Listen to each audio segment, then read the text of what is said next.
Assalamualaikum warahmatullahi wabarakatuh. Selamat malam yang saya hormati Bapak dosen, Pak Andri, dan teman-teman sekalian. Kami dari kelompok 5 mohon izin minta waktunya untuk presentasi. Kelompok 5 berisi yaitu Muhammad Renaldi Saripandi dan Abdullah Nur Adli dengan berjudul Arsitektur, Networking, dan Hybrid Cloud, Transformasi Jaringan, Integrasi Model Hybrid, dan Strategi Keamanan Data.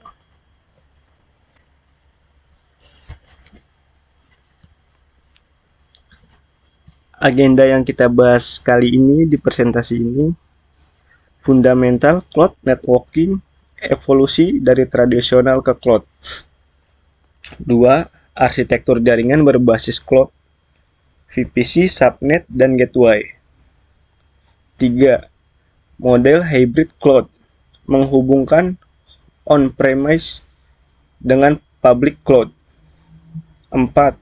Keamanan data di lingkungan cloud, proteksi dalam transisi dan penyimpanan. Arsitektur jaringan berbasis cloud. Cloud networking bukan hanya tentang koneksi internet, tetapi tentang memindahkan kontrol jaringan ke perangkat lunak.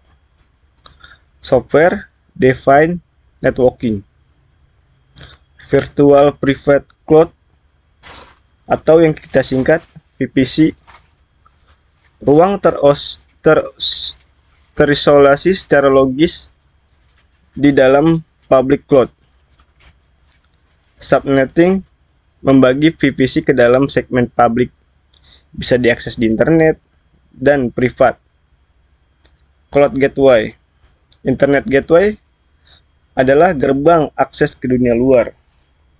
Net Gateway memungkinkan instan privat menggunakan internet tanpa mengekspos IP mereka. Apa itu hybrid cloud arsitektur? Hybrid cloud adalah kombinasi antara privat cloud atau on-premise infrastruktur dengan public cloud seperti AWS, Azure, atau Google Cloud yang dihubungkan oleh teknologi yang memungkinkan data dan aplikasi berbagi di antara keduanya. Tujuan utama, skalabilitas tanpa meninggalkan kontrol pada infrastruktur fisik yang sudah ada. Karakteristik, interoperabilitas, probabilitas, beban kerja, dan manajemen terpusat. Metode konektivitas hybrid cloud. Bagaimana kita menghubungkan kantor atau pusat data ke lokasi ke cloud secara aman, yaitu seat-to-seat VPN, menggunakan ekspresi IPsec melalui internet publik.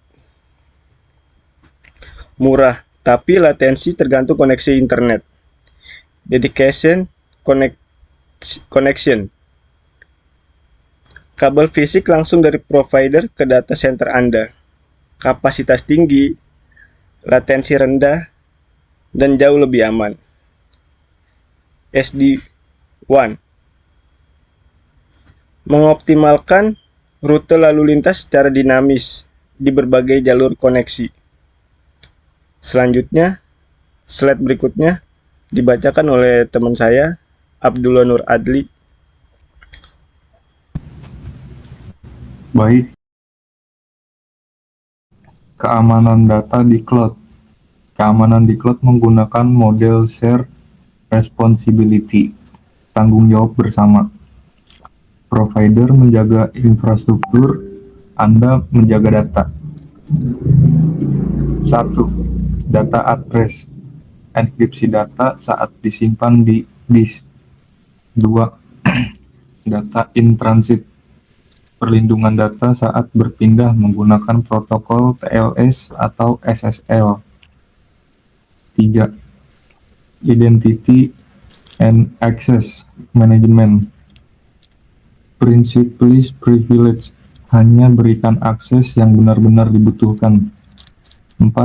Network Security Group, firewall virtual yang mengontrol lalu lintas, masuk dan keluar di tingkat instan. Keuntungan. 1. Keuntungan utama The Wins, Scalability, Cloud Bursting. Kapasitas server bisa membesar otomatis ke cloud saat traffic melonjak, lalu mengecil kembali untuk hemat biaya. Data sensitif tetap di server kantor lokal sesuai hukum, sementara aplikasi canggih berjalan di cloud. Cost effective DR, menggunakan cloud sebagai cadangan bencana, disaster recovery, tanpa harus membangun gedung data center kedua. Modernisasi, menghubungkan sistem lama, legacy dengan teknologi terbaru, AI atau analitik, yang hanya ada di cloud. 2. Tantangan utama, the heartless. Latensi jaringan, kecepatan akses bisa melambat karena data harus bolak-balik antara server lokal dan cloud. Kejutan tagihan saat menarik data keluar dari cloud ke server lokal dalam jumlah besar. Kompleksitas keamanan, sulit menjaga kebijakan firewall agar tetap sinkron dan konsisten di dua lingkungan yang berbeda. Skill gap, tim IT perlu belajar keahlian baru karena mengelola jaringan fisik berbeda dengan jaringan virtual, software defined. Kesimpulan. 1. Cloud networking memungkinkan fleksibilitas melalui arsitektur yang didefinisikan oleh software. 2. Hybrid cloud adalah solusi terbaik bagi organisasi yang membutuhkan kontrol fisik sekaligus kecepatan inovasi cloud. 3. Keamanan harus menjadi lapisan fundamental, bukan tambahan, dengan fokus pada enkripsi dan kontrol akses yang ketat. Sekian presentasi dari kelompok 5. Assalamualaikum warahmatullahi wabarakatuh.